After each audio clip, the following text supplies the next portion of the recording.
so I have to sort of dispel that myth. For me, I thought they just looked at our final bottom line price and called it a day. Now, in lowest price procurements, that's what they do. But in a lot of cases, they go through a heavy evaluation of our prices. And volumes 1 through 4 show you all the different techniques that they can use to evaluate our prices. And even if you don't do pricing for your company, it's worthwhile to understand all the attributes they look at. And as general consumers, like if you're going to have a deck put on the back of your house, it's worthwhile to just sort of have an idea of different ways that you can evaluate contractors' prices. Because let's face it, there have been contractors that have messed with the government all along, so they've put in a lot of rules and regulations to make sure all that, and they have these tools and techniques to make sure that that doesn't happen again. So they're very good about doing that. They also have to figure out whether or not the contractor is coming across as responsive. So we have to come out as, we have to demonstrate that we are affirmatively agreeing to their requirements. Has anybody sat in a airplane in the exit row? What happens? You get asked if you can handle it. Right, and what has to happen before they'll let you sit there? You have to affirm that you're able to do it. You have to physically shake your head or say, yes, I will do that. It can't be I've got my headphones on, I'm looking at a magazine. You barely got to say yes to that. The government, you have to say that you're going to do all the requirements. So in your cover letter, if you're not going to do one of the requirements, that's where you have to take an exception. But other than that exception, the understanding that the government has, or that you need to have when you're responding to the government's requirement, is that you have to meet every single requirement in that RFP. Every single one. Not, it's kind of like that, no, every single one. And the government has to, so that's like step one. And then step two is that if I'm the government and I'm going to select you, I need to have warm fuzzies that you're going to be able to do what you're contracted to do. So remember we talked about the iceberg, and we said the government requirement is the tip of the iceberg that's outside the water, but everything underneath, all that big block of ice that's driving up that requirement, what is that? Well, those are wants that the government has, needs, regulations, things that are pushing up that requirement. So your job as a contractor is to try to address under the water iceberg stuff, to let them know you get them. Because if you don't, they're going to go with a contractor that they feel does get them. Could you give some, I guess I'm not understanding how that looks like. What does that look like during this process? Because during this stage, we're not talking to the contracting officer. Give them a cover letter that says, we're going to do the job. Is that as far as it goes? And then throughout so they're going to tell you in section L how they want your proposal organized.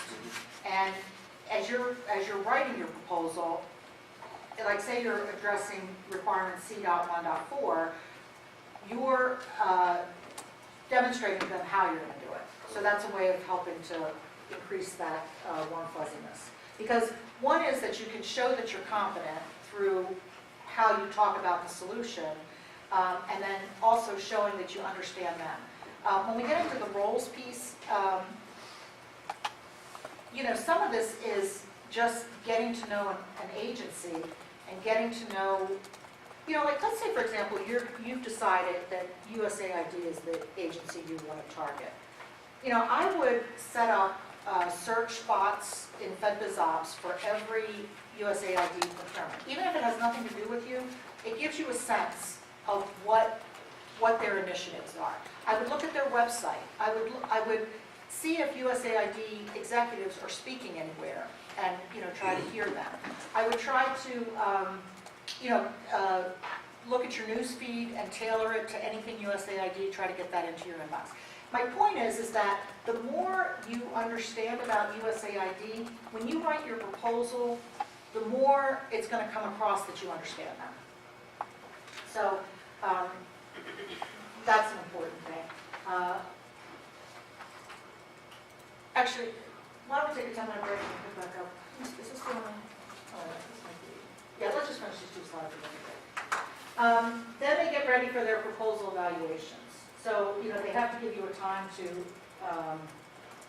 submit all your quotes or proposals by. They have to start evaluating your non-price factors. What do I mean by non-price?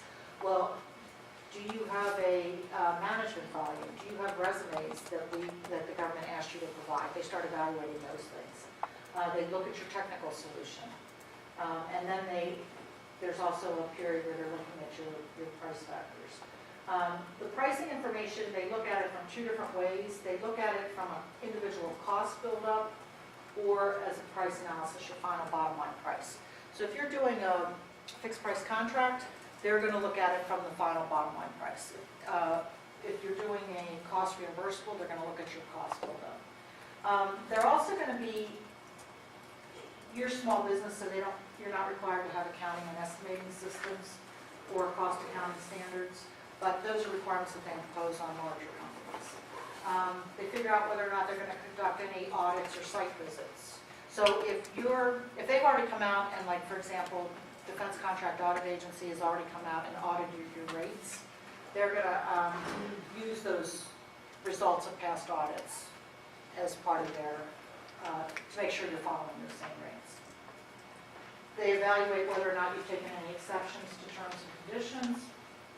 They make a decision whether they're going to award without discussions.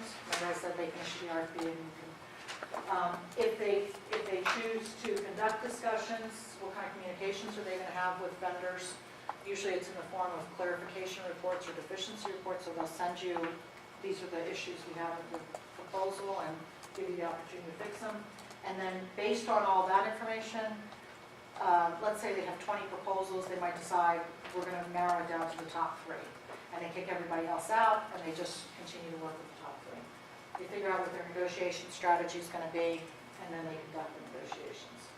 And then when they actually form the contract, there's a FAR clause that says they have to look at whether or not you're a responsible contractor. So they'll look to make sure you've turned in your tax returns. They'll look to see if you have the financial capability to do this contract, whether you have certain insurance requirements or bonds that you have to have. They'll look at all that stuff.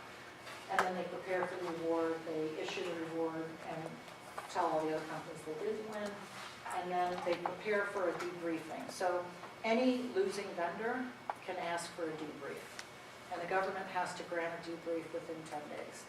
And the debriefs, before you get too excited about them, they will show you the evaluation criteria, and they will show you how you compare to each of the evaluation criteria. So on evaluation criteria 1, you scored 4. Evaluation 2, you scored high. Whatever their scores are. They won't show you how you compare to any other vendors. So you won't get that sense. You will know like what the award, the winning price was, but you won't know anything about their proposal. And then there could be a protest period. So anytime within 10 days after receiving notification, a company can launch a protest if they feel that the government didn't follow their evaluation criteria. So they have to plan for that 10-day window. Any questions about what the government's doing? Okay, we'll get into contract fundamentals when we come back in 10 minutes.